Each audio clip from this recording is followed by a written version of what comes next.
Sunday Sound Off with Frank Boal.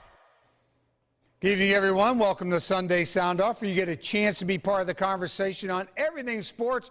Tweet us your questions and comments using the hashtag Sunday Sound Off. Let's introduce tonight's panel. He's been here a time or two before. Seren Petro from Sports Radio 810 WHB. Program 10 to 2 every weekday. Seren, you out of your turkey coma by now? Yeah, no, not so much.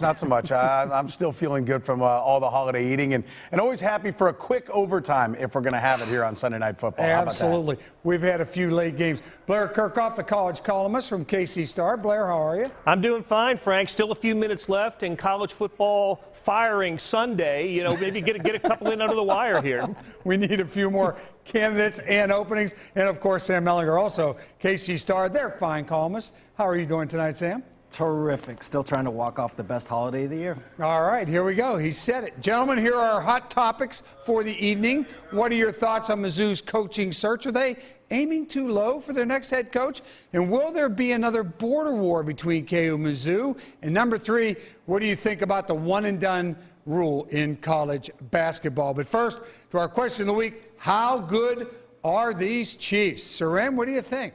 They're pretty good. I mean, they're playing at a high level. You know, I think we're going to see, maybe injuries start to run down the New England Patriots. We saw more injuries for them on Sunday, and the Chiefs had a lot of them. Now, hopefully none of them are serious, but, 5 games, you win 5 in a row, that's no joke. And I think it's a tremendous accomplishment out of Andy Reid and this coaching staff, the front office, the depth they've built on this team. And I think early on, you don't see that depth. It's all about your frontline guys. Everybody sits them down in the preseason. You get out there, you start. And I don't think the Chiefs maybe across their starting 22 are as good as some of the other teams.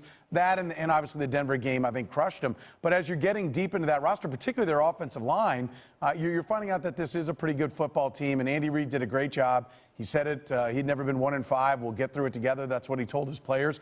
And they've done it. So it's very impressive. That being said, they won 5 games in a row last year. I'm not even sure the Chiefs PR department remembers that. They won 5 in a row last year after going 2-3 to get to 7-3 and promptly went to Oakland and lost the next game. Where are they going after winning 5 in a row this year? They're going to Oakland.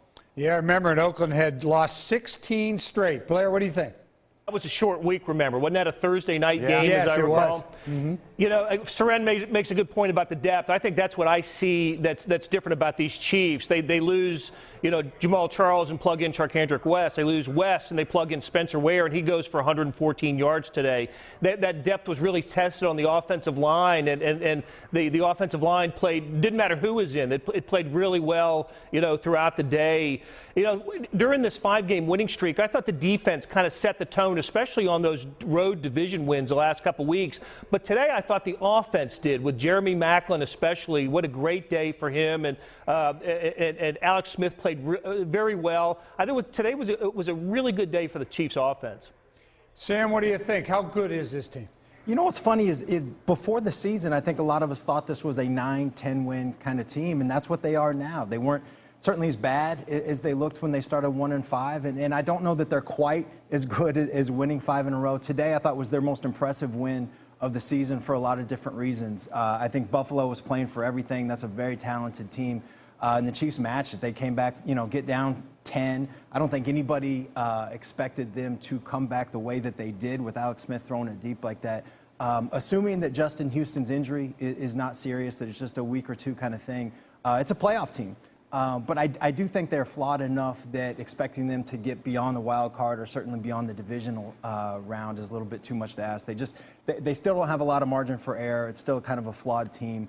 They rely a lot on that defense, too much on that defense at times. A lot of this is because they haven't turned the ball over since that Minnesota game, and I don't know how long you can expect that to last. So it's a very good team. I think they will be in the playoffs, but expecting anything beyond that, I think, is a little bit much. Frank, and let's know, I think Sam made a good point. I think we need to give some love to Alex Smith here. He's been a whipping boy, and I think rightfully so a lot of the time here in Kansas City. But he made big plays. He went down the field. He's got that great streak of not throwing an interception. That's one thing, but throw a couple of touchdowns in there, throw some over-the-top stuff to Jeremy Maclin. It's a different-looking offense when they can go down the field. And I think Sam makes a great point because that's what it's going to take to win a playoff game in January. Yeah, and Sam also, he backed it up because I saw he tweeted out he made his hotel reservations already for the first round of the wild card. So, Sam, you backed that right up, pal. Up next, our hot topics. You're watching Sunday Sound Off.